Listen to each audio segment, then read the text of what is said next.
Ya está todo preparado para empezar el partido en la casa de los Gutiérrez con IKEA. Atrás está el sofá Civic, con diferentes covers para hacer match con cada selección. En el medio, los vasos Lodrat, repartiendo bebidas por todo el campo. Calentando por si viene alguien extra está la silla plegable Gunde. Y arriba, Ostaval, la coffee table de 2 alturas marcando un gol con cada snack. Visita IKEA y logra crear el line-up ganador para disfrutar del fútbol en tu casa. Con buena calidad y buen precio. IKEA sueña sin medida. Ser podcast.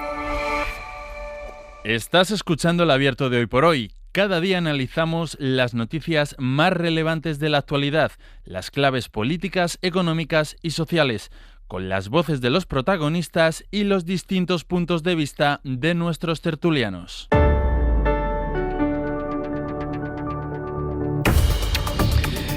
Tiempo del Abierto para el análisis esta mañana con Elisa de la Nuez. Hola, Elisa. ¿Qué tal? Buenos días. El desayuno ya casi olvidado. Desayuno superado.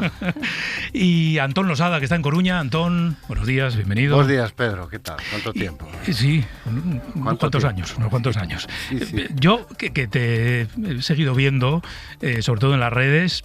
Es que el tiempo no pasa para ti, Antón. Bueno, ¿qué va? Bueno, solo por eso me voy a portar bien toda la tertulia. Te lo agradezco. Hoy el primer día es que estoy un poco desengrasado. Ya pues la semana tú que pídeme viene... lo que quieras, que yo a tus órdenes. Y sumamos a Ruth Ferrero, es profesora de Ciencia Política en la Universidad Complutense. Ruth, bienvenida. Hola, buenas. Vas a pasar también el verano, una parte del verano, con nosotros. Bueno, pues nada, tiempo para aportar un poco de análisis, de reflexión. Intentaremos que algo de luz también a la actualidad. Nos escucha Belén Barreiro, directora de 40 de Belén. Muy buenos días. Muy buenos días, Pedro. Bienvenida. Hoy tenemos esta entrega doble del barómetro de la serie del país y hoy queremos poner el foco, porque nos parece muy interesante, muy relevante, muy descriptivo del momento que vivimos, en los datos que aporta la encuesta sobre la justicia. Y lo primero, Belén, casi como contexto general, quería que nos aportaras alguna pincelada de reflexión sobre esa desconfianza más o menos extendida en el sistema judicial.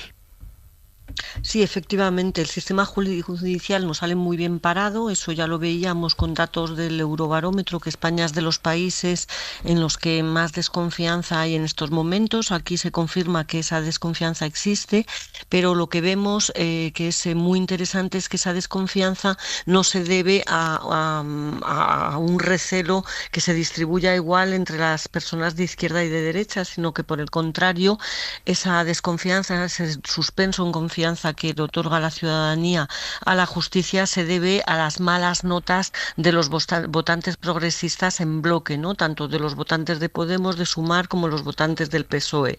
Así que mientras que la izquierda califica con esa desconfianza a la justicia, no lo hace los votantes de la derecha. Yo creo que esto es muy significativo tratándose de una institución que debería arrancar o despertar simpatías similares entre unos y otros. Quería preguntarte también expresamente por el lawfare. Es ya un concepto que se maneja abiertamente, de manera recurrente, desde luego, no solo en la política, en los medios también, y que forma parte de, digamos, la realidad social, hasta el punto de que un porcentaje muy nutrido de los encuestados comparte que existe. Sí, efectivamente, se trata de un 60 y pico % que cree que existe y aquí de nuevo lo que nos encontramos es una simetría bastante considerable entre las izquierdas y las derechas, ¿no?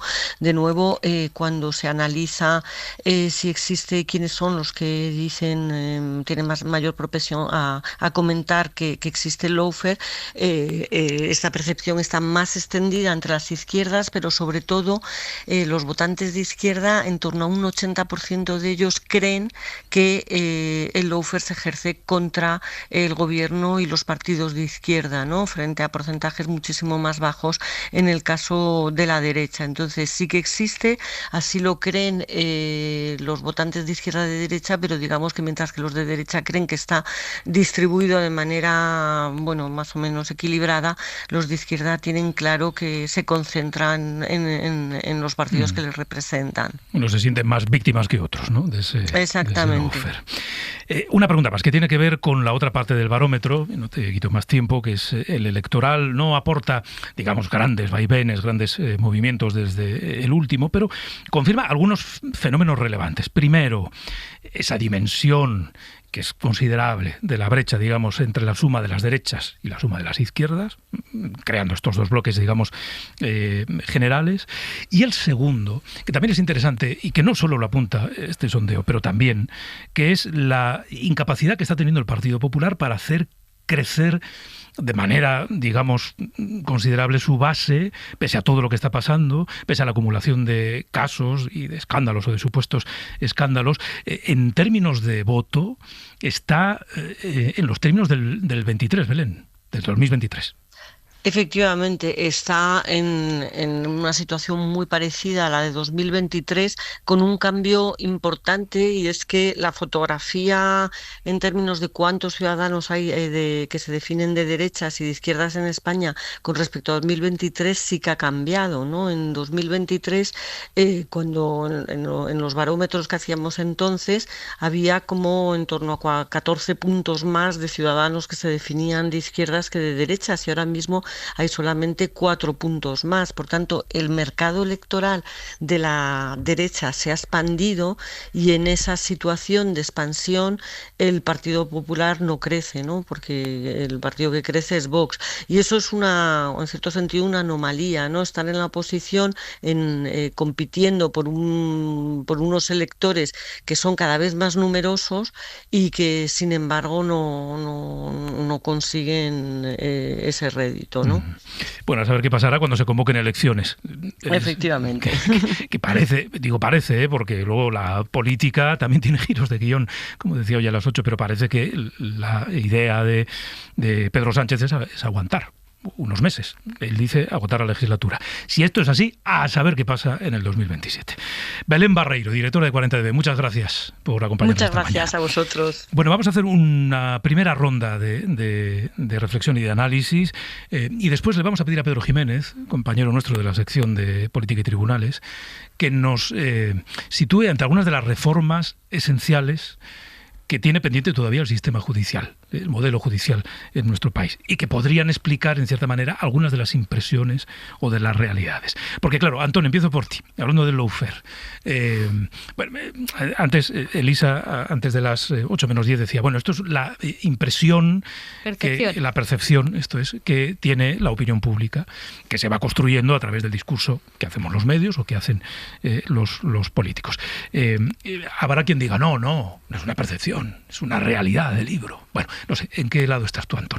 Bueno, yo me sitúo en la realidad de pensar que la gente tiene ojos y oídos y ve y escucha y es capaz de formarse una opinión propia, ¿no? Y lo que confirma esta encuesta, hoy publica La Vanguardia otra que va en la misma dirección, curiosamente, y un 60% que considera que efectivamente hay lawfare. Yo creo que los datos que publicamos hoy en la cadena SER indican que efectivamente la gente tiene oídos y tiene ojos y ve lo que pasa. Y ve que pasan cosas que son difíciles de explicar en términos jurídicos y que responden a casualidades realmente, vistas de fuera, extraordinarias, ¿no? Este extraordinario timing que a veces demuestran determinados jueces y determinados tribunales, hombre, puede ser fruto de la casualidad. Yo no digo que no. De hecho, yo nunca he creído mucho en la casualidad, pero desde hace un mes estoy empezando a creer que efectivamente existe, viendo las casualidades extraordinarias que se aprecian aquí, ¿no? Yo creo que la encuesta es muy clara en ese sentido. La gente asume que efectivamente hay comportamientos que son investigables, eso no lo discute nadie. Creo que el único de las causas a las que somete la encuesta de opinión es la causa de Begoña Gómez, es la más discutida. Las demás, todo el mundo asume que hay indicios, que deben ser investigadas, que efectivamente hay base para esas investigaciones, pero que también pasan cosas muy raras en el transcurso de esas investigaciones y que atravesadas o enfocadas desde un perfil político, pues es relativamente prudente asumir que pueda haber otro tipo de motivación que tenga más que ver con el perfil ideológico del juez, con las percepciones del entorno, con las presiones que este juez pueda estar recibiendo o dejando de recibir, y que parece que tienen más como finalidad conseguir un determinado efecto político, mediático, que perseguir la verdad y la justicia, que se supone que es lo que tiene que perseguir un tribunal, ¿no? Ruth y luego Elisa. Ruth. Sí, bueno, en esta misma dirección que apuntaba Antón, lo que parece que todavía no tenemos solucionado en este país es ver cómo el Poder Judicial ejerce como un actor político más dentro del sistema. Esto no quiere decir necesariamente que esté politizado, pero sí que normalmente hemos analizado el Poder Judicial. En el caso de España, en otros ámbitos no. Por ejemplo, en el caso de la Unión Europea siempre se ha hablado del Poder Judicial también como un actor político. No politizado, pero sí político, es decir, tiene una incidencia en la vida política de los distintos sistemas. En el caso de España, claro, toda esta avalancha de casos que se han ido abriendo, y sobre todo los tiempos en los cuales se han ido abriendo, la velocidad de esos tiempos y el momento es lo que hace que exista la percepción, efectivamente, por parte de la ciudadanía española de que puede estar sucediendo algo que hemos visto en otros lugares, como es el caso de América Latina, ¿no? Que es donde sale este concepto de lawfare, ¿no? Que básicamente es utilizar estratégicamente los sistemas legales para desacreditar o neutralizar directamente algún rival político. Y a esto no contribuye, o a desmontar esto no contribuye a determinadas narrativas y determinados discursos que se están poniendo sobre la mesa por parte de los actores políticos, en este caso sí de los partidos, en esa dirección. Y esto es lo que me parece que es muy preocupante. Cuando tenemos algún actor político que determina o dice que que el poder, la Fiscalía la controla el Gobierno, por ejemplo, eso va calando, y a pesar de que la realidad no comulgue, digamos, con esa realidad, al final es lo que queda también. Y a mí me ha llamado mucho la atención esto que comentaba ahora Belén, que efectivamente el descrédito del Poder Judicial viene sobre todo por parte de los votantes de izquierda, lo cual no encaja mucho con esa otra narrativa que viene sobre todo de los actores políticos de las derechas, que dicen que el gobierno de Pedro Sánchez está operando en términos iliberales y de control del Estado. O sea, hay algo aquí que no está casando de manera adecuada. Elisa. Sí, no, como yo he dicho antes, la encuesta es de percepción, que quiere decir que se le pregunta a la gente por lo que percibe. ¿Por qué es interesante esto? Porque también hay encuestas de usuarios, como decía antes, de la Administración de Justicia, y cambia muchísimo. Esto es normal. El usuario, digamos, el que va de verdad a un tribunal, un juzgado, por ejemplo, en mi caso, percibe de forma muy diferente el funcionamiento, porque, claro, en el 99,9% de los casos esto no se da. Se da en los grandes casos políticos mediáticos que conoce todo el mundo. Entonces, creo que es importante porque las encuestas de percepción, como es absolutamente lógico, y como decía antes, me sorprende, no, porque está en los eurobarómetros igual. En los eurobarómetros, como también ha dicho Belén, sale exactamente lo mismo. No solo en España, mucha desconfianza hasta el sistema judicial, y también teníamos una encuesta antigua, un poco más antigua, de Metroscopia, que nos decía lo mismo. Por tanto, no sorpresa, pero ojo, encuestas de percepción muy condicionadas, lógicamente, por lo que dicen los actores políticos y los medios, y por eso también esa disparidad, ¿no?, de los más progresistas o los menos progresistas. Por tanto, simplemente como dato esto. Y luego, una cosa interesantísima que ha dicho Ruth, 100% de acuerdo, es que la justicia se comporta como un actor político en estos casos, pero porque se le ha hecho comportarse como un actor político. Entonces, hay muchas batallas que se dan en los tribunales, pero ¿quién está dando las batallas? Pues básicamente los mismos agentes políticos, los partidos o sus terminales, yo las llamo así, me da igual, que llevan a los tribunales de justicia cosas que a lo mejor no tenían que estar en los tribunales de justicia, pero ojo, porque parece que es que esto como que el juez los coge, ¿no? Al juez le llegan esas querellas, esas demandas, esas denuncias, y esto es importante recordarlo, sobre todo a través de la famosa figura de la acusación popular, de la que habría mucho que decir, porque es, como sabéis, absolutamente excepcional en otros países. O no existe, vaya, directamente. Vamos a hablar de eso ahora precisamente, porque es uno de los elementos que quiere poner sobre la mesa Pedro Jiménez, a quien enseguida vamos a saludar. Ahora iré contigo también, Antón. Una de las cosas que... Una pequeña confesión. Una de las cosas que más me preocupaba estos días previos a sentarme aquí era, ¿me seguirá saliendo relativamente bien esto de ejercer de guardia de tráfico, de tráfico de los tiempos y de los tertulianos y tertulianas? Yo lo voy a intentar. Tengo que parar un momento, Antón. Enseguida te cedo la palabra. Yo ya te he dicho que me iba a portar bien. Guay, esto me gusta.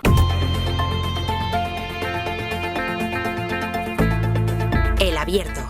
Ser podcast. Mencionaba antes Elisa de la Nuez las acusaciones, la figura de la acusación popular. Este es uno de los asuntos del que quiero hablar ahora. Voy a saludar a Pedro Jiménez. Pedro, muy buenos días. ¿Qué tal, Pedro? Buenos días. Aprovechando este sondeo de 40 dB sobre la justicia, queríamos traer aquí al tiempo del abierto aquellos asuntos que siguen estando pendientes en nuestro modelo, en nuestro sistema judicial. Reformas que han intentado los gobiernos de Zapatero, de Rajoy, también ahora el de Pedro Sánchez, que ha puesto sobre la mesa propuestas para reformar la ley de enjuiciamiento criminal, que es del siglo XIX. Empieza a tener ya capas del polvo del tiempo. Bueno, pues algunas reformas son similares, de las que se han ido planteando, limitar el margen de actuación de las acusaciones populares, que son profesionales de la judicialización de la política, entregar la instrucción al fiscal para que el juez no sea juez y parte en la investigación y se quede como un árbitro que protege los derechos de las partes en el proceso. En fin, una medida que puede ayudar a que 6 de cada 10 españoles no piensen, esto que decíamos antes, ¿no, Pedro?, que en nuestro país existe el lawfare, como nos decía el barómetro de 40 dB. Eso es que el procedimiento penal, lo decía antes Elisa, aquí en España es un caso atípico en nuestro entorno. La Constitución consagra la intervención de los ciudadanos en el Poder Judicial a través del jurado popular y de las acusaciones populares que acostumbran, lo decíais, a judicializar la política y que en su mayoría actúan por motivos ajenos a la regeneración de la vida pública y la defensa del interés general.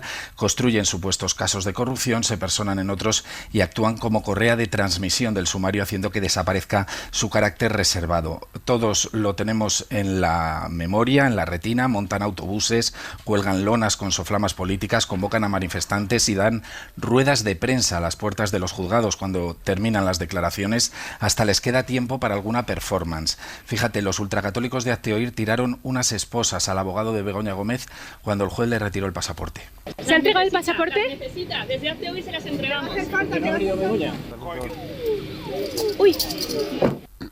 Y su abogado posó ante las cámaras con un pasaporte gigante fake de la mujer del presidente del gobierno. Lo llamaba el cartelito. Yo me he acostumbrado ya al cartelito pero normal. El ordenamiento jurídico español permite a cualquier ciudadano o entidad ejercer la acusación en un proceso penal sin necesidad de ser perjudicado directo por el delito en defensa de la legalidad.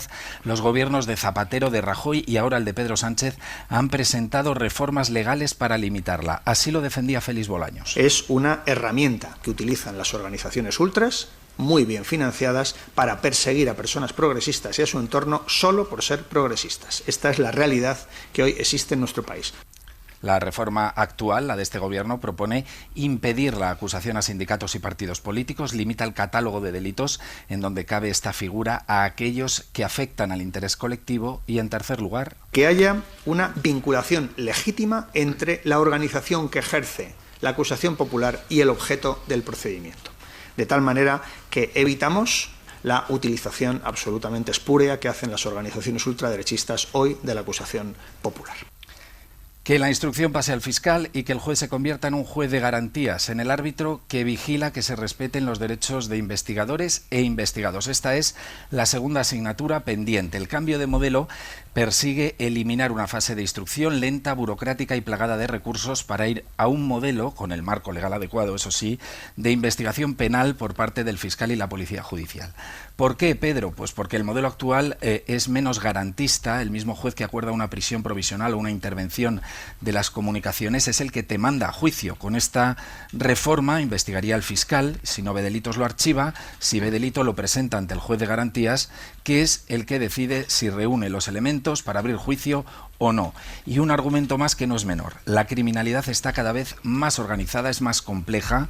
Hay organizaciones criminales internacionales y los interlocutores en cualquier país de nuestro entorno son los fiscales. Si ellos no coordinan esas investigaciones transnacionales, por ejemplo, me vienen a la cabeza las de tráfico de drogas, pues se generan disfunciones. Bueno, hemos preguntado a los abogados que están día a día en los juzgados, que cohabitan con acusaciones populares y con jueces de instrucción. Sobre esto último hay cierta unanimidad. Hay más debate, Pedro, en torno a la figura de las acusaciones populares. Sí, entre jueces, fiscales y abogados la opinión mayoritaria es la de limitar la acusación popular. Jaime Campaner, abogado y profesor de Derecho. La acusación popular ha sido capaz de lo mejor en tiempos prácticamente ya pretéritos, pero también de lo peor. Y si tuviera que posicionarme, sin duda a favor de la limitación y de una regulación estricta para que no puedan campar a sus anchas, pues porque al final suponen un elemento perturbador de la Administración de Justicia. No lo ve igual Juan Gospina, también abogado, que piensa que sin ellos pues habría delitos que quedarían impunes. En primer lugar, no estoy a favor de que se restrinja la posibilidad de que existan acusaciones populares. Creo que el hecho de que haya acusaciones pues le da dinamismo, vitalidad y, lo más importante, dota de seguridad jurídica y también de garantías constitucionales para toda la ciudadanía. Por lo tanto, creo que si hay un delito, además del Ministerio Fiscal, además de la acusación particular, creo que es oportuno que exista la figura de la acusación popular. Por lo tanto, estoy en contra de que esta se restrinja.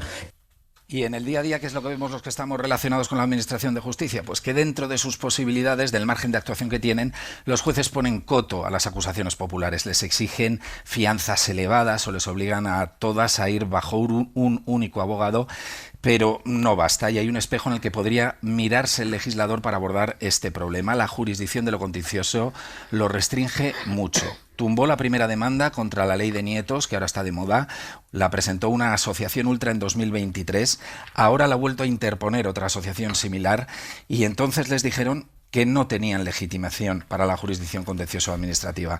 Recientemente el Supremo ha dado un portazo a los ultracatólicos de Hazte-Oír que recurrieron el decreto para la regularización de migrantes. Les dijeron que tenían un concepto subjetivo de defensa de la legalidad y que no acertaban a adivinar qué ventaja suponía para los fines de sus estatutos suspender ese decreto. Veremos qué es lo que hace el legislador. Y en cuanto al segundo punto, Pedro, entregar la investigación a los fiscales, aquí hay más consenso. Jaime Campaner. Creo que satisface más la igualdad de armas procesales y el debido proceso una investigación a cargo de un Ministerio Fiscal en donde, en una situación de un triángulo equilátero, exista en el vértice como árbitro un elemento que sea un juez de garantías debidamente imparcial. Bueno, pues nada, acabará la legislatura y ya veremos. Bueno, ya veremos. Yo sé lo que pasará, que no se aprobará la reforma tampoco esta vez. Gracias, Pedro. Hasta luego. Vosotros. Venga, retomamos la tertulia. Tenemos 3 minutos por delante, casi a uno por interviniente. Antón, que te debía la palabra. Sí, yo simplemente quería decir que, bueno, ese corte, sin cuestionar lo que ha dicho Valek, ¿no? Complementándolo, el corte derecha-izquierda es claro, pero al mismo tiempo no es tan claro. Dirá un porcentaje importante de votantes de derecha, sobre todo de votantes de Vox, que comparten valoraciones muy similares de la justicia a la que tienen, por ejemplo, los votantes de Sumar o los votantes del PSOE. Es más transversal de lo que parece la insatisfacción con una justicia que, sobre todo, yo creo que son 3 elementos que, más allá del momento político y si eres de un partido o de otro, tal, a la justicia debería preocuparle. Uno, hay una percepción muy mayoritaria de, la justicia no es igual para todos. 2, la justicia está politizada. Y 3, que para mí es fundamental, el Poder Judicial no se controla a sí mismo. 7 de cada 10 españoles, lo dicen clarísimamente, creen que el Poder Judicial no controla los abusos de los jueces e incluso tiende a proteger los abusos de sus miembros. Este es un elemento también relevante. La acusación popular, decía antes Elisa, este es un elemento sobre el que no solo hay que reflexionar, sino sobre el que hay que actuar. Sin duda, ¿no? Yo totalmente a favor de limitarla muchísimo. Creo que es un factor, como ha dicho el abogado que habéis entrevistado, que totalmente distorsiona las causas, no solo por lo que habéis sacado de hacer la performance y el show, sino porque dentro del proceso ya también distorsiona y porque me temo que son los principales filtradores de lo que estamos viendo. Es decir, son las partes normalmente las que filtran, ¿no? Y por tanto todo queda contaminado. Queda contaminado, por supuesto, el debate público, pero también el propio debate judicial, ¿no? Porque claro, quieras que no, ahora está todo en los medios y en la prensa, por lo tanto, 100% de acuerdo. Con respecto a la instrucción del fiscal, también, solo que entonces necesitamos un Ministerio Fiscal mucho más autónomo, mucho más independiente, lo que hemos dicho. Claro, si el presidente del Gobierno puede decir de quién depende la Fiscalía, pues obviamente necesitamos una Fiscalía absolutamente, autónoma e independiente para que pueda ejercer esa función. Y es efectivamente como sucede en otros países de Europa. Ahora bien, me temo que otra vez se va a quedar esto pendiente, como tantas veces, y veremos si en alguna legislatura esto sale adelante. Ojalá lo veamos. Ojalá lo veamos. Eso dirá mucho de nuestra longevidad. Ojalá lo veamos. Ruth. Sí, bueno, ver, yo en relación con con el tema de la Fiscalía, a ver, lo que se está demostrando por la por los hechos es que es efectivamente... Que no es exactamente así, pero claro, si tú arrojas esa percepción... Claro, por eso los hechos nos están diciendo que eso no es así, ¿no? Que efectivamente actúa de manera autónoma. Yo creo que la lectura que tenemos que hacer de estas percepciones ciudadanas también es que hay que insertarlas dentro de un contexto más amplio, de esa polarización política asimétrica en la que estamos y en la cual se ha abierto una caja de Pandora, en la cual ahora todo el mundo está intentando poner sobre la mesa debates y dudas, y esto es muy grave, poniendo dudas sobre el funcionamiento del sistema, bien sea el Poder Judicial o bien sean otras instituciones, ¿no? Y esto es lo que me parece que es fundamentalmente grave. Hasta ahora el Poder Judicial había sido quizás el único que había permanecido al margen de esto desde hace tiempo, y en los últimos años esto no ha sido así. Esto no ha sido así, ya se ha introducido también dentro de ese marco. Tiene que ver con los bloqueos que ha habido, sobre todo en la parte del gobierno de los jueces, ¿no? No es tanto con los juzgados de primera instancia y demás, en los cuales que efectivamente hay que introducir reformas porque va muy lenta la justicia para el ciudadano de a pie, pero sobre todo en la parte que concierne al gobierno de los jueces, en los nombramientos del Consejo General del Poder Judicial, en los bloqueos, que aunque esto no es Poder Judicial estrictamente, pero también podemos incluirlo, del Tribunal Constitucional, es decir, todas estas cuestiones que se han ido bloqueando por mor de los actores políticos y que han decidido pues que se alarguen los plazos, se pasen los mandatos y demás, por razones única y estrictamente de índole política, y no por el interés de tener un gobierno de los jueces que efectivamente sea solvente y que resuelva, ¿no? Luego retomamos, que me tengo que ir a la publicidad, la desconexión. A las 9 actualizamos la información del día. Le vamos a preguntar a Javier Casal esta semana que nos proyecte un poco la mañana, cómo ve él o por dónde cree que va a ir la actualidad esta mañana. Y vamos a conversar con María Jesús Montero, que nos va a esperar enseguida en el Parlamento de Andalucía. Seguimos en Hoy por Hoy. Ya está todo preparado para empezar el partido en la casa de los Gutiérrez con IKEA. Atrás está el sofá Civic, con diferentes covers para hacer match con cada selección. En el medio, los vasos Lodrat, repartiendo bebidas por todo el campo. Calentando por si viene alguien extra está la silla plegable Gunde. Y arriba, Ostaval, la coffee table de 2 alturas marcando un gol con cada snack. Visita IKEA y logra crear el line-up ganador para disfrutar del fútbol en tu casa. Con buena calidad y buen precio. IKEA sueña sin medida.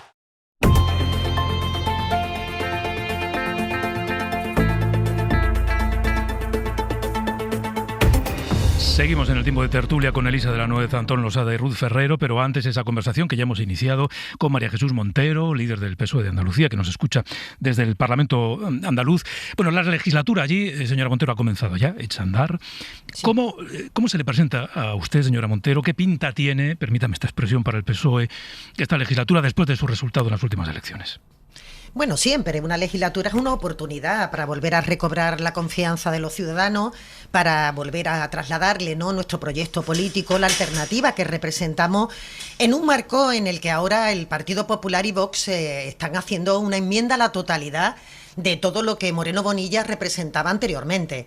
Esto que se llama la vía andaluza, o que ha querido trasladar como la vía andaluza, ha quedado totalmente sepultado, porque efectivamente este acuerdo, como le digo, es un acuerdo que no solo es más de lo mismo, de lo que en otras comunidades autónomas se ha firmado, sino que, por ejemplo, en materia de cambio climático, desciende a unos niveles donde el negacionismo está trufando todo el texto. Las cuestiones relativas a la privatización de los servicios públicos, o ese paternalismo respecto al deseo de ser madre de las mujeres, en donde en todo momento aquí lo que parece es que necesitamos un acompañamiento, porque no somos mayores de edad, y necesitamos un acompañamiento las mujeres para que sepamos qué significa la vida y cómo tenemos que protegerla. Es un despropósito, señor Blanco, que desde luego nadie imaginaba que podría llegar tan lejos. Decía ayer Moreno Bonilla que la vía andaluza sigue viva. Sobre eso hay discusión, pero ¿usted cree que el presidente andaluz va a poder imponer su agenda, incluso su propio estilo, a la agenda y el estilo de Vox? Es que yo creo que él ni ha querido ni probablemente ha podido, pero sobre todo no ha querido. Fíjese que aquí se ha hecho un acuerdo de legislatura en un tiempo récord, porque vengo diciendo y venimos trasladando desde hace mucho tiempo, con mayor o menor credibilidad por los oyentes, pero venimos trasladándolo, que Moreno Bonilla es pura fachada. Es que este señor lo que le interesaba sobre todo era que en la foto, en las fotos correspondientes aparecieran cuantos menos miembros de Vox mejor, pero que las políticas las asumía desde el primer momento, y se ha hecho un acuerdo en 3 semanas porque se ha tragado con todo el ideario de Vox. Y esto es lo que yo creo que hay que recriminarle, porque el diálogo tiene que ser paciente, porque los acuerdos, para que sean acuerdos moderados, tienen que tener mucho tiempo de digestión con la otra parte, sé de lo que hablo, y sin embargo ha firmado lo que le han puesto por delante en 3 días, porque su única preocupación era que a su lado en la foto apareciera uno o apareciera otro. Es la pura fachada que veníamos denunciando. Entonces, ¿usted cree que Moreno Bonilla acepta el contenido de ese acuerdo con Vox, no tanto porque necesita Vox para seguir gobernando, sino porque cree en esas medidas?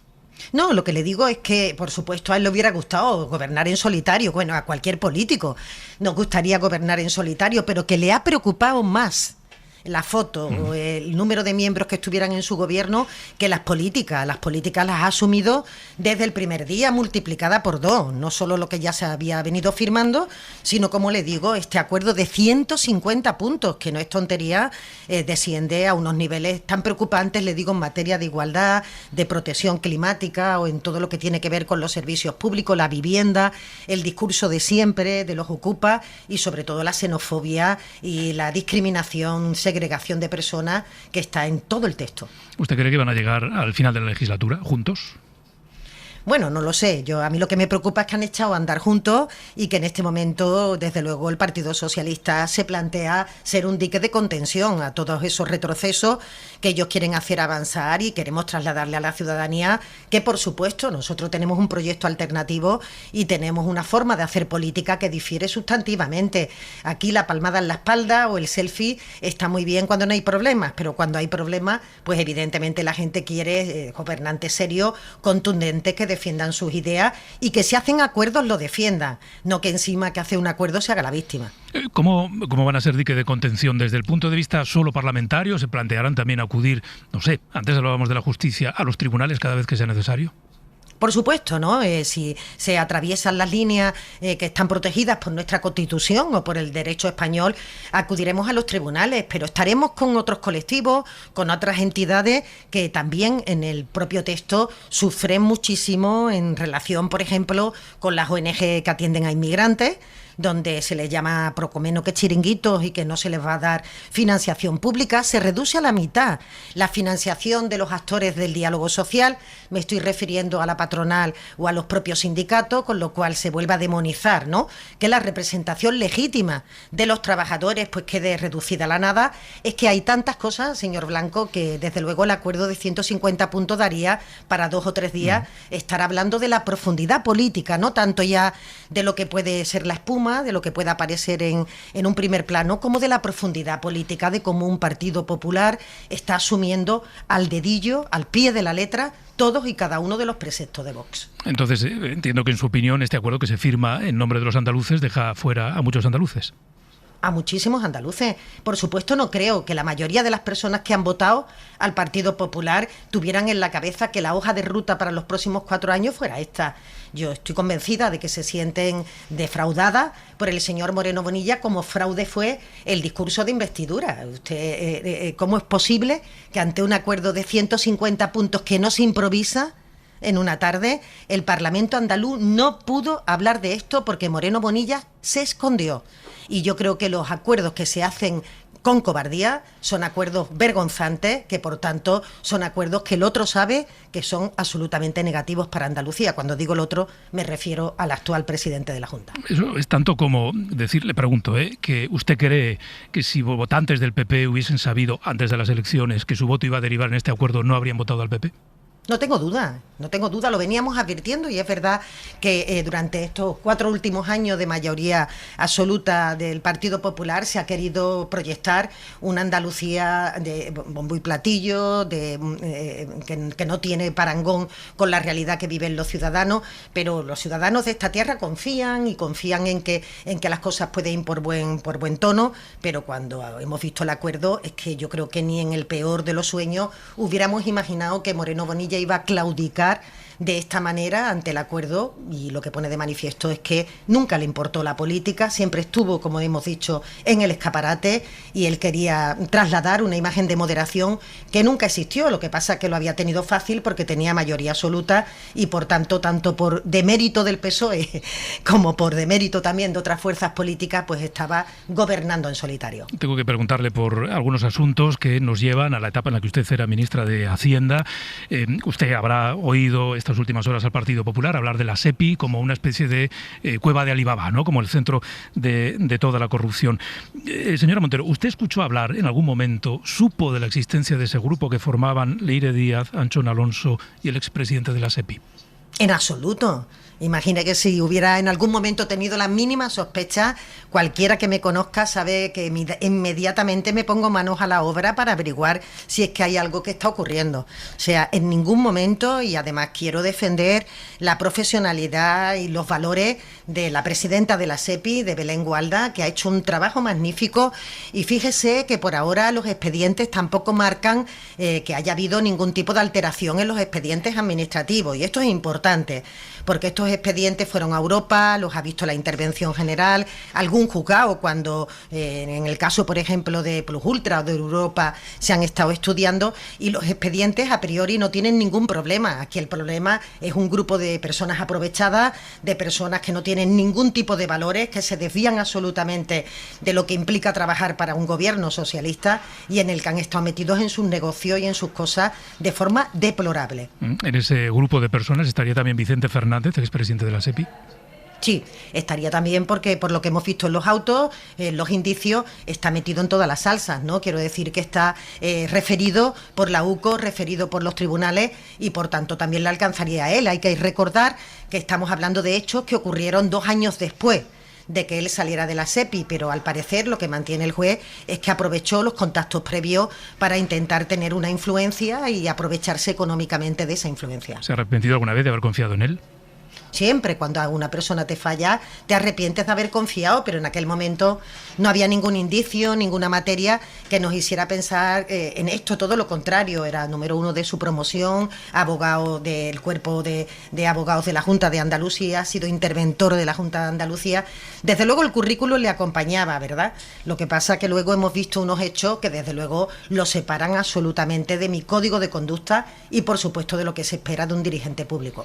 Nunca nadie, ¿no?, le advirtió de lo que podría estar ocurriendo. Nunca nadie le dijo, oye, mira, Vicente ya no está de presidente, pero sigue teniendo mucha influencia en la SEPI. No, nunca nadie, porque yo creo que tal como hemos visto en los autos, él se manejaba de una forma muy civilina, ¿no? No era alguien que fuera por los despachos diciendo aquí estoy, ¿no? Sino que llamaba a alguien, buscaba información, por lo que veo, por los autos. Pero los autos son bastante claros, bastante contundentes, y las investigaciones en esta materia, de la misma manera que también le digo que hay que perimetrar bien a quien le afecta, porque en el último auto, el que tiene que ver con Ábalos, por ejemplo, salió exculpado mi director de gabinete. Algo muy importante, porque saben ustedes que estuvieron hablando durante mucho tiempo de la implicación de mi director de gabinete y sin embargo después no es noticia de que esta persona pues salga exculpada, porque efectivamente, como veníamos trasladando, no había hecho absolutamente nada. Es otro servidor público impecable. ¿Ha cambiado en algo su opinión sobre el expresidente Zapatero? No, yo estoy cerca de él en el sentido de querer entender que la situación que está viviendo es difícil, es dura. Yo espero que dé las explicaciones de la parte que le corresponde ahora y que le toca, que él pidió unos días para hablar ante el juez, para el tema de fundamentalmente de las joyas, pero si todo en lo que se fundamenta la acusación tiene que ver con el expediente de Plus Ultra, que es el que estaba en la raíz, ya le digo yo que el expediente de Plus Ultra se ha visto por delante, por detrás, por todas las instancias, por todas las entidades administrativas, y el expediente administrativo, insisto, a priori es un expediente que está bien confeccionado y que no tiene ninguna alteración. Y eso no es óbice para que alguien haya querido comprar o vender influencia y haya trasladado que ha sido gracias a él o a ella. Hay compañeros de partido, el presidente de Castilla-La Mancha, que están pidiendo elecciones porque su tesis es que el PSOE se está desangrando. ¿Usted comparte esa posición? No, y así lo he trasladado en todos los órganos internos del partido y también públicamente.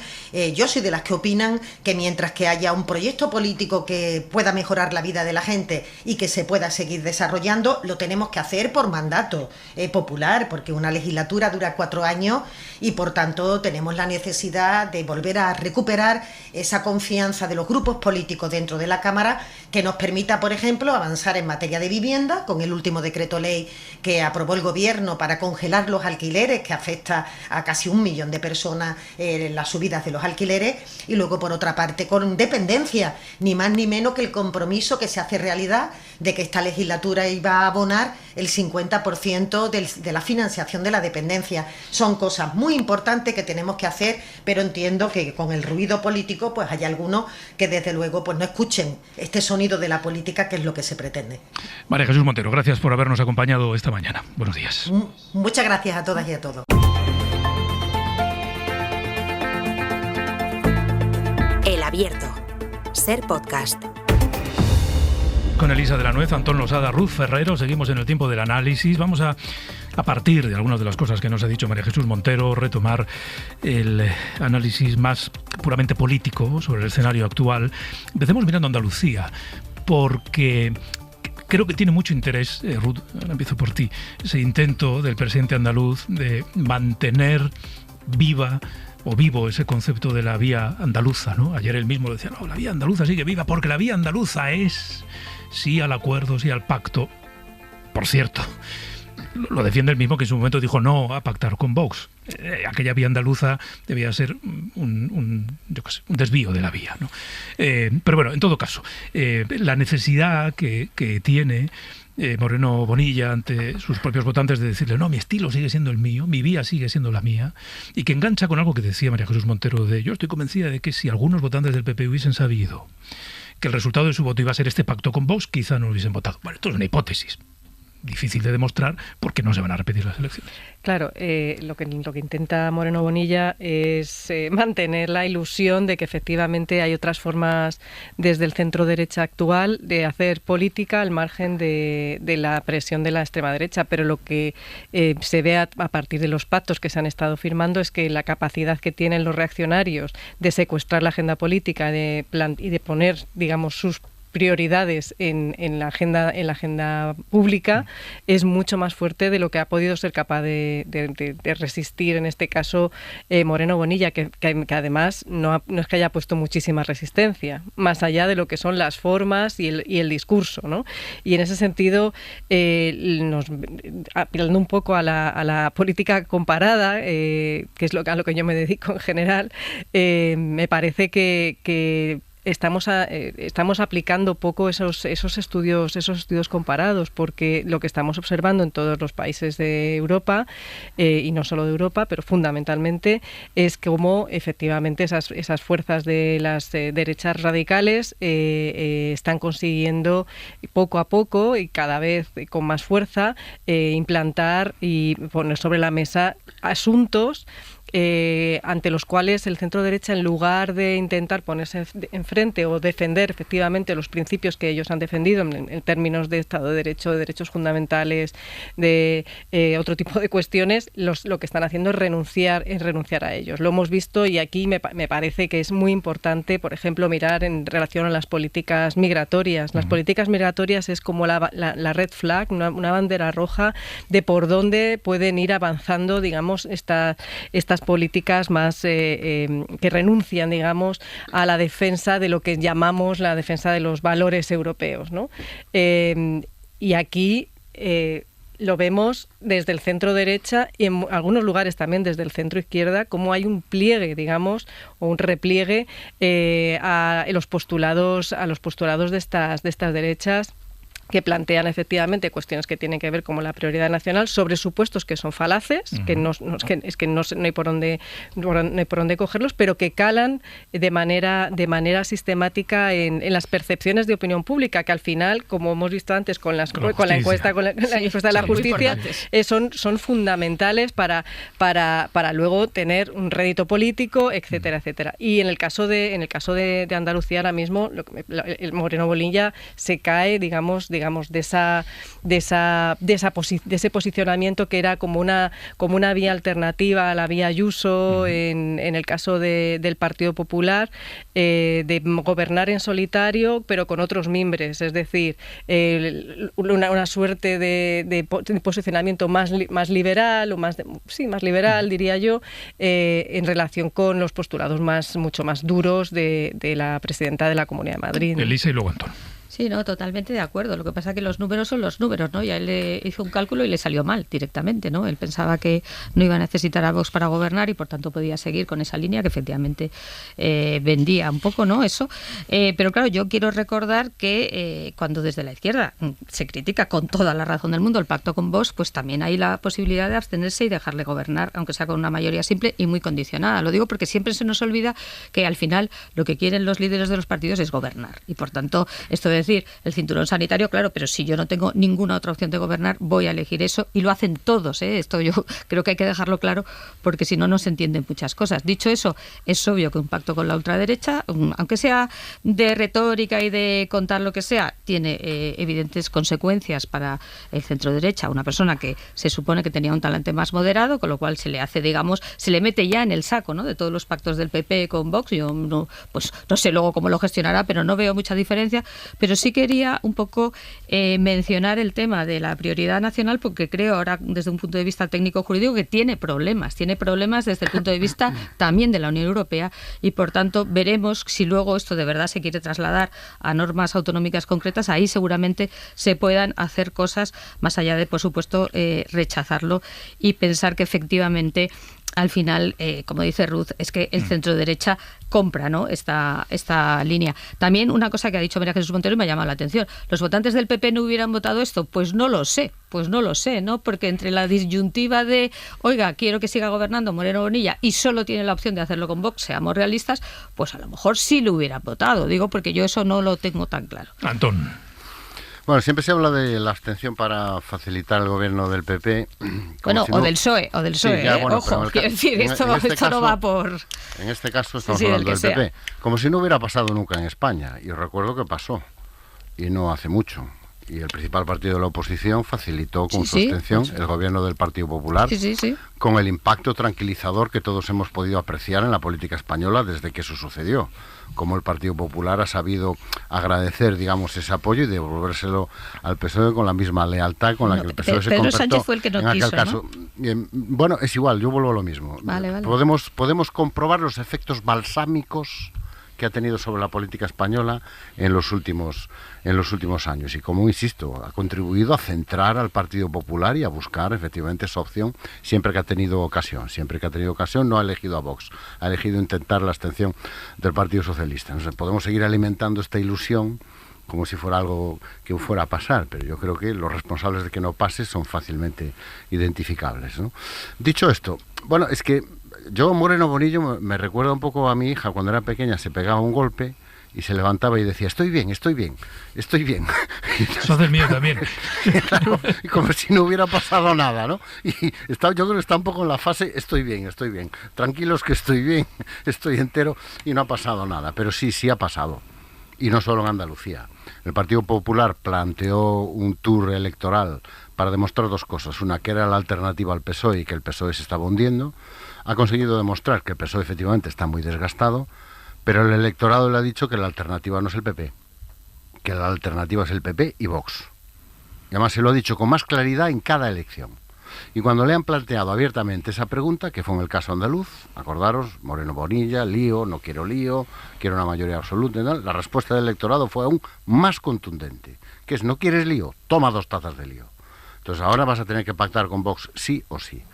Y eso es lo que yo creo que al Partido Popular le coloca en un problema. ¿Por qué? Porque el Partido Popular no sabe qué hacer con eso. Vox sí. Vox lo tiene clarísimo. Vox quiere entrar en los gobiernos para hacer tres cosas. Prioridad nacional, lucha contra la inmigración, o convertir al inmigrante en el culpable de todos nuestros males, y guerra cultural. Y todo lo demás le da igual. Las pensiones le dan igual, la sanidad le da igual, la educación le da igual, que ellos no vienen a gobernar, que ellos vienen a hacer otra cosa. Vienen a hacer campaña electoral desde los gobiernos de las comunidades autónomas. Y el Partido Popular, claro, no sabe cómo gestionar eso, no lo sabe. Entonces estamos un día que hay que pasar página en el Procés, al día siguiente viene Aznar y dice que la mayoría, con este tono hamletiano que se le pone, ¿no? La mayoría será nacional o no será. Bueno, José María, tranquilo, que llevamos 10 años y, oye, no se ha roto nada, ¿no? Y anda de un extremo a otro. Y claro, es lo peor que te puede pasar en una coalición, en una alternativa 2, que es que el socio lo tiene mucho más claro que tú. El socio teóricamente más débil, el socio teóricamente más pequeño, que lo es cada día un poquito más fuerte, lo vemos hoy en la encuesta, cada día posiciona mejor su suelo, lo va subiendo poquito a poco, y él lo tiene muy claro para qué quiere entrar en tus gobiernos. Y el Partido Popular no sabe cómo gestionar esa realidad, no lo sabe. Y esto, conforme nos vayamos acercando al escenario electoral del año que viene, yo creo que va a venir. Esa esperanza que tienen los dirigentes del PP de que Vox se va a desgastar en el gobierno es una esperanza vana, porque Vox no entra en los gobiernos para gobernar. Es que no hay más que ver las consejerías que toman. No van a gobernar, van a otra cosa. Elisa. Sí, totalmente de acuerdo con Antón en el sentido de que Vox no entra para gobernar, entra para sus batallas culturales, para hacer campaña. Pero como cualquier partido populista, es todo lo que quiero decir. O sea, un partido populista es alérgico a la gestión, ¿no? Lo que ellos quieren es efectivamente la campaña, el ruido, las guerritas culturales, lo que sea. Y efectivamente, para un partido, digamos, normal, entre comillas, esto es difícil de gestionar, porque estás como en otra onda, ¿no? Pero claro, es que el populismo vende y vende mucho, porque no desgasta. Esto yo creo que también es algo interesante y eso es lo que ha jugado Vox, entrando, saliendo, ahora sí, ahora no, y estoy totalmente de acuerdo que en gestionar esto, digamos, desde un partido, insisto, llamémosle normal, entre comillas, si queréis, es muy difícil porque es una especie de, pues no sé, ¿no? De cosa rara, en eso totalmente de acuerdo. Pero sí quería insistir en esto que decías, Antón, yo no sé si la abstención salió bien o mal, el que era o contrario a la abstención era Pedro Sánchez, por eso se fue, ¿no? En cualquier caso, lo que facilitó fue que no fuéramos a unas terceras elecciones, esto sí que lo recuerdo porque llegó un momento que decíamos ¿cuántas veces vamos a seguir votando? E insisto en esta idea, si tan malos son los pactos con Vox, que a mí me lo parecen, hombre, pues a lo mejor se podría facilitar otro tipo de solución. Ahí lo dejo. Bueno, sí, se podría facilitar otro tipo de solución, pero la iniciativa tendrá que tomarla el partido que gana en este caso. Y esto creo que hizo la ronda, ¿eh? No, bueno, pero en general, desde luego el Partido Popular no ha ido por esa vía y ha optado directamente por la vía corta, como por otra parte estamos viendo en otros lugares. Vuelvo a repetir, esto tiene mucho que ver con una crisis profunda del marco ideológico del centro derecha, que no se ha reconfigurado, no se han vuelto a plantear cuáles son sus marcos ideológico-políticos desde hace muchos años, y todo esto que les plantea la derecha radical, que es la que está fuerte ahora, ¿no? Cuando alguien me dice, no, es que yo las derechas, el extrema derecha, izquierda y extrema derecha son lo mismo, no, es que la extrema derecha en este momento es la que tiene la capacidad y el poder de controlar poderes económicos, poderes políticos y de marcar la agenda, no la extrema izquierda.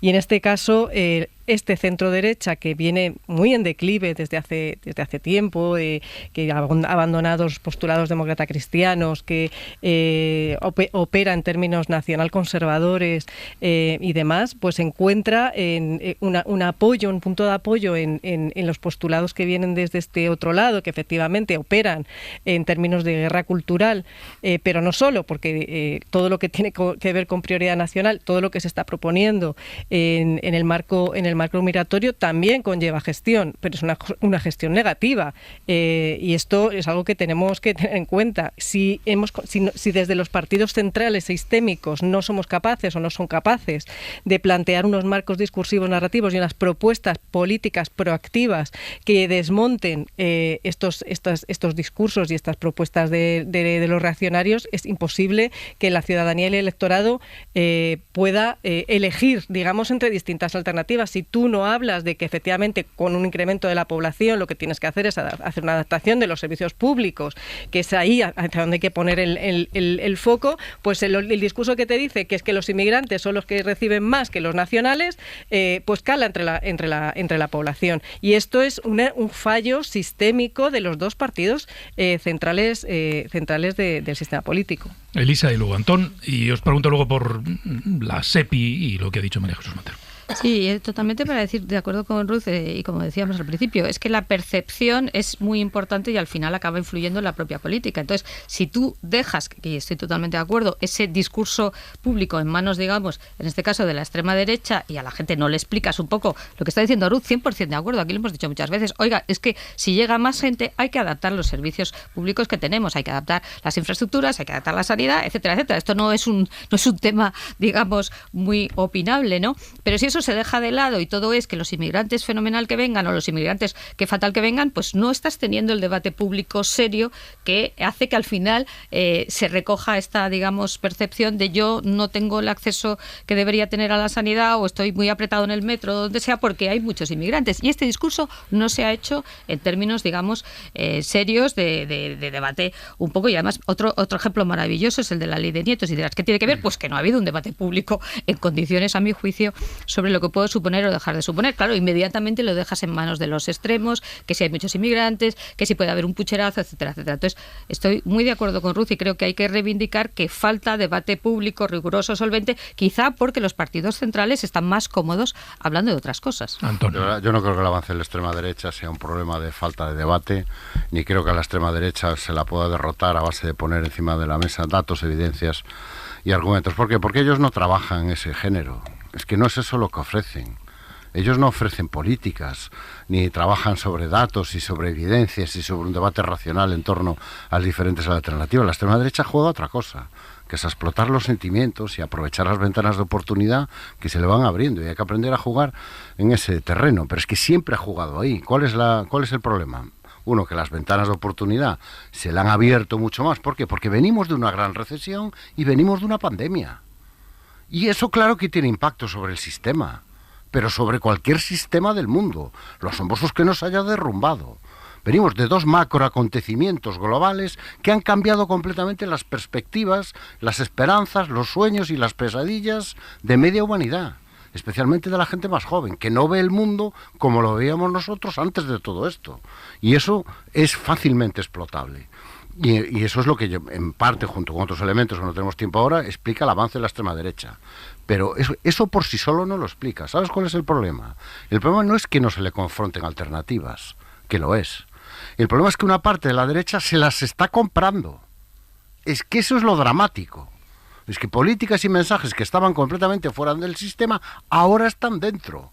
Y los partidos de derecha de toda Europa y una parte de los partidos de izquierda, también hay que decirlo, las han hecho propios los postulados de la extrema derecha y han incorporado a sus soluciones sanitarias, a sus soluciones educativas, a sus soluciones migratorias, el discurso de la extrema derecha. Entonces, ¿qué le vas a pedir al votante? O sea, viene la extrema derecha, dice unas cosas y al final el resto de los partidos los acaba diciendo, pues el votante pensará, bueno, pues esto es lo que hay que hacer, esto es lo razonable. La extrema derecha tenía razón. Y esto es lo que tengo que votar. Y eso es lo que explica el auge sobre todo la consolidación de las fuerzas de extrema derecha. El principal nutriente de Vox y de la consolidación de Vox en un entorno del 15 y el 20% no es la izquierda, ni las políticas de izquierdas, es el Partido Popular, que le ha ido comprando el discurso. Tenemos dos ejemplos muy recientes, tú los acabas de citar. La prioridad nacional, comprado, mejorado y ampliado. La ley de nietos, comprado, mejorado y ampliado. El votante de derechas dice, bueno, pues será porque estos de vos son los que se atreven a decir las cosas y son los que tienen razón y son a los que hay que votar. Mirad, voy a unir esta reflexión sobre la ultraderecha y, digamos, su crecimiento, el crecimiento de su base electoral, con algo que quería dejar contado también esta mañana, que tiene que ver con los jóvenes. ¿Por qué uno una cosa con otra? Bueno, porque uno de los fenómenos más relevantes políticamente en el crecimiento de la ultraderecha ha sido el voto joven. Dicen las encuestas que ese crecimiento se está moderando, si no parando últimamente. Eso es lo que dicen las encuestas. Pero sobre los jóvenes quería hablar con Marta Carretero, ella es responsable de estudios de la ONG Ayuda en Acción, coordinadora de un informe que se presenta hoy y que nos ha resultado muy interesante. Marta Carretero, muy buenos días. Muy buenos días, muchas gracias por atenderme. Nada, digo que nos resulta muy interesante porque en realidad habláis de otras muchas cosas, pero también de la manera en la que los jóvenes querrían relacionarse con la política, ¿no? Y en la encuesta que habéis realizado habéis descubierto que la inmensísima mayoría de los jóvenes querrían poder participar en el diseño de las políticas que les afectan. Efectivamente, de hecho, lo que queríamos intentar con este informe era desmentir el mito sobre la desafección política de la juventud, sobre todo porque creemos que es un discurso emitido por generaciones adultas desde un adultocentrismo, y realmente este informe desmiente que la juventud vulnerable no quiere participar. Al contrario, el 81% de esta juventud está de acuerdo en que debe implicarse en el diseño de políticas públicas que la afectan, y tan solo un 13% es la que muestra desinterés por la política, ¿no? Claro, hay una explicación de por qué se llega no a desinteresarse por la política, sino, digamos, un poco a cierta actitud de brazos caídos en el sentido de, bueno, es que no voy a poder hacer nada, y es que hay una serie de discriminaciones previas, ¿no? La vivienda, el empleo, el tratamiento de la salud mental, que hacen, esto dice vuestro informe, que los jóvenes al final no encuentren ese vínculo con la política. Efectivamente, no es solo cuestión del vínculo con la política, sino es cuestión de dónde se está haciendo la política y por qué no se está haciendo donde están ellos, ¿no? Es decir, lo que hablamos en el informe es de esa desconexión, es decir, existen canales institucionales donde se está haciendo la política, en la que estos jóvenes, por una serie de vulnerabilidades que sufren, en el empleo, en la vivienda, en el acceso a educación, en el ocio, en el encarecimiento del ocio, que no están pudiendo llegar hacia donde se les requiere llegar, ¿no? Y esto es un problema, porque hay que poner el foco en que esta juventud tenga el acceso necesario para poder estar donde se hace la política y no quedarse excluidos de esta participación democrática. Claro, algo de lo que proponéis es que mejoren los canales de comunicación institucional con los jóvenes, es decir, que las instituciones, que los poderes, el poder político, la administración, hable a los jóvenes de otra manera. Efectivamente, de hecho es que el 75% de la juventud encuestada está de acuerdo en que la política no les llega ni se les comunica bien, ¿no? Claro. Hay que entender que es una juventud que, por ejemplo, no tiene un acceso a la información con otra juventud. También participar requiere de tiempo, de discursos, de recursos hacia la información política que a estos jóvenes no llegan, ¿no? Y ellos lo piden y son conscientes de esto, de que es la política que se tiene que desplazar hacia ellos y no ellos hacia las instituciones políticas, ¿no? Comentábamos también, entrevistábamos a dos expertos, Ignacio Urquizu y Pablo Simón, para este informe, y ellos lo decían, ¿no? Se tiene que desplazar los ministerios hacia donde están, en las plazas, en los bares, en los lugares donde está esta juventud, para explicarles cómo se debe participar democráticamente y no esperar que esta juventud, con los pocos recursos que tiene, tengan que desplazarse hacia ellos. Hablamos también, o habláis en el informe, de precariedad laboral. Algún dato relevante que yo creo que muy esclarecedor: el 74% de aquellos a los que habéis encuestado afirma haber trabajado alguna vez sin contrato. Casi un 40% ha estado entre 5 y 10 meses en situación de desempleo. Un 18% lleva más de un año fuera del mercado laboral formal. Claro, así es difícil desbloquear cualquier proyecto de vida. Efectivamente, y no solo además proyecto de vida, sino que el trabajo también, el mercado laboral históricamente ha servido como un espacio de construcción de identidad propia, ¿no? Y de construcción de proyecto de vida, de identidad, de tejer redes y de entender, por ejemplo, de saber cuáles son los canales donde informarte si a ti te pasa algo, si a algún compañero te pasa. Pero vemos que estos jóvenes están sistemáticamente excluidos de este mercado laboral, ¿no? Es decir, creo que el mercado laboral hay que entenderlo no solo como acumulación de capital para poder hacer un proyecto de vida, sino también como espacio que históricamente ha servido para la construcción de identidad, y estos jóvenes están en contratos fijos discontinuos, realizando prácticas no remuneradas. También vemos que estos jóvenes están realizando mucho trabajo informal, en un 21%, sobre todo para la subsistencia, ¿no? Y esto, el problema es que es una pescadilla que se muerde la cola, porque estar dentro de este trabajo informal también te hace estar en jornadas mucho más, por ejemplo, extensas, que no te dan posibilidad, por ejemplo, a buscar otras mejoras de vida en el mercado laboral, ¿no? Bueno, este informe, este estudio se presenta hoy con todo el detalle. Queríamos hacer un pequeño avance porque creemos que es bueno que cuando hablemos de los jóvenes sepamos qué dicen los jóvenes sobre sí mismos, ¿no? Sobre cómo se ven y sobre sus realidades. Marta Carretero, responsable de estudios de Ayuda en Acción, gracias por habernos atendido esta mañana. Muchas gracias a vosotros, un abrazo. Gracias. Bueno, es que voy a hacer un requiebro, voy a volver a la entrevista a María Jesús Montero, porque tenemos teles aquí delante que están reflejando ya lo que nos ha dicho sobre la SEPI, ¿no? Hay algo que vengo viendo desde primera hora de la mañana, tengo 4 minutillos, y es que la imagen de María Jesús Montero está permanentemente presente en todas las televisiones, porque, digamos, las sospechas sobre lo que ha ocurrido en la SEPI apuntan hacia ella, porque ella, no lo que apunten hacia ella en su actuación personal, sino que ella era la ministra de Hacienda, de ella dependía de la SEPI, entonces muchos focos se están poniendo en ella. Que, Antón, voy contigo, digamos que ha quedado claro que respecto a la actual presidenta de la SEPI mantiene toda la confianza. Respecto a la anterior, creo que ya da por hecho que hay evidencias sobradas, ¿no? Ahí parece que no. Sí, estamos a segundos de este señor del que usted me habla, sí, de entrar en esa fase, ¿no? Bueno, evidentemente el asunto de la SEPI tiene mal color. Es uno de estos asuntos que en la encuesta que estamos dando esta mañana en la cadena SER sobre la justicia, pues la gente considera que hay base y que hay indicios sólidos y razonables para una investigación penal, y yo creo que el Partido Socialista efectivamente tiene ahí un problema, y tiene un problema serio, que detecta esta encuesta, que sí, que lo del lawfare la gente lo compra, sí, que creen que hay jueces que utilizan estratégicamente en términos políticos para hacer daño las causas que están investigando, sí, que hay causas que a lo mejor no deberían ni haber entrado en el juzgado también, pero en asuntos mollares, en asuntos capitales, Zapatero, Koldo, Ábalos, la propia SEPI, el caso Leire, la gente cree que hay una base jurídica, y eso, además de la respuesta jurídica, exige una respuesta política por parte del gobierno y por parte del Partido Socialista, que yo creo que no estamos en este momento recibiendo. Que en la respuesta de Zapatero también, a su manera, ha sido muy elocuente. Aquello decir, yo en lo de Plus Ultra creo que no ha habido nada, pero lo de las joyas, pues a ver si que lo ya lo va explica. A explicar. Claro, seguimos esperando. Seguimos esperando, efectivamente. No, totalmente de acuerdo. Yo creo que aquí, como siempre, hay que distinguir entre la responsabilidad jurídica penal en su caso y la responsabilidad política, que es obvio, si tú has nombrado a 3 presidentes seguidos de la SEPI, de los cuales, bueno, uno confías, el otro ya no, y el tercero ya no sabemos, y los 3 están investigados, pues hombre, está claro que algo no has hecho bien, ¿no? Siempre hablamos de lo mismo, por lo menos de una responsabilidad ni eligiendo por haberlos elegido o invigilando, porque dependían de ti, ¿no? Está muy bien decir que tú no sabías nada, pero hombre, políticamente esto se sostiene mal. Lo que pasa que, otra cosa, es que aquí las responsabilidades políticas no se asumen, más allá de decir, ya explicaré, ya contaré, ya haré un plan anticorrupción, sí, oiga, pero mientras tanto, ¿qué, no? Y yo creo que eso también es de las cuestiones que politizan mucho la justicia, eso se me olvidó decirlo antes, porque en la medida en que tus responsabilidades políticas las anudas, por así decirlo, a que haya sentencias o que haya decisiones judiciales, obviamente estás trasladando, es como decía antes, ese debate político, porque ya a lo mejor tú dependes de lo que diga una sentencia, ¿no? Este señor efectivamente era tal, está condenado, entonces todo se enturbia por esa, digamos, falta de asunción de responsabilidades políticas, cuando claramente, por lo menos por elegirlos o por vigilarlos, existían, en este caso en concreto, ¿no? Claro, ya lo que ha dicho es el currículum era impecable, bueno, ¿no? sí, oiga, ¿Quién pero iba a pensar que iba a salir rana? Sí. Ya, pero es que los errores en la vida se pagan. Y en política también. Debería.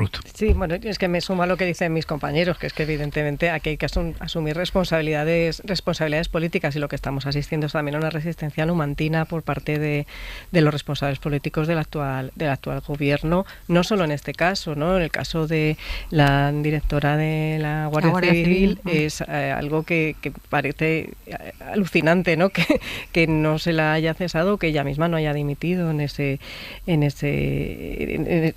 esta causa que está ahora sobre la mesa. En todo caso, creo que esto es algo que tenemos como muy intrínseco dentro de la cultura política española, que no da igual el gobierno que sea.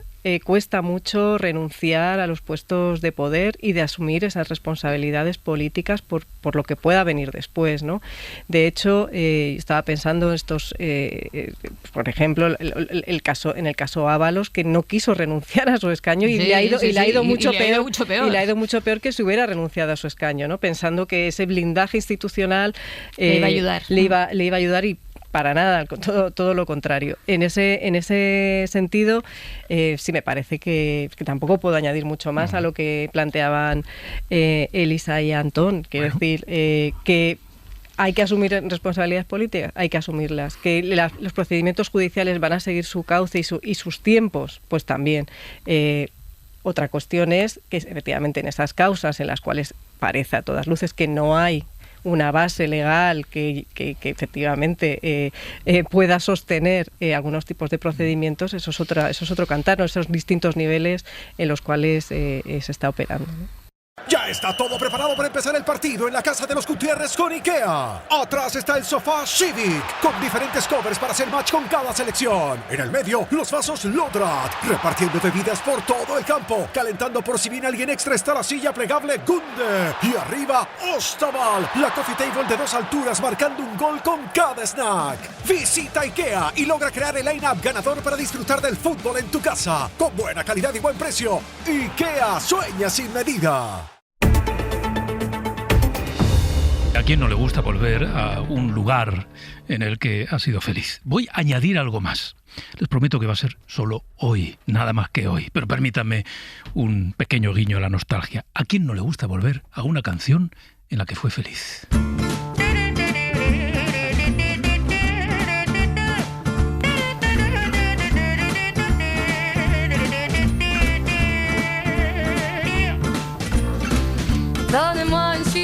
Yo creo que los oyentes más fieles han sido capaces de irse unos cuantos veranos atrás.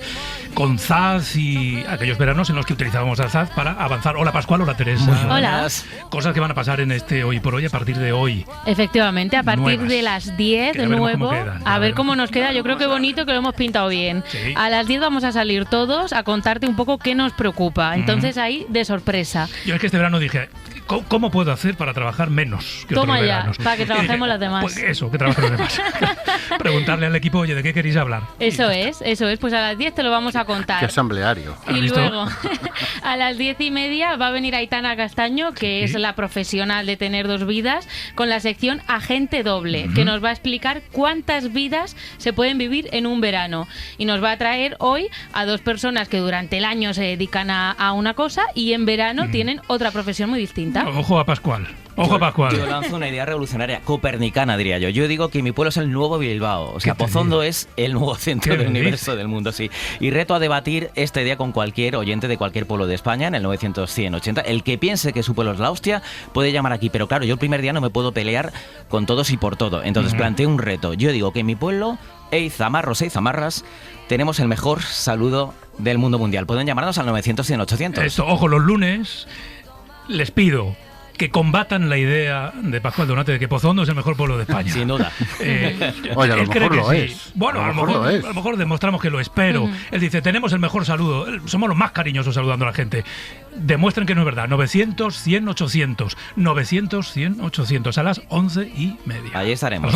A las 11. A las 11, a partir de las 11. A las 11:30, Escuela de Cómicos. Vamos a intentar hacer que seas gracioso este verano. No lo vas a y conseguir. lo vamos a hacer con Jaime Bartolomé. Yo a lo mejor no, lo pero vas a Jaime conseguir. Bartolomé, cuidado. Hay 2 cosas que no vas a conseguir, que sea gracioso y que baile. En ningún caso.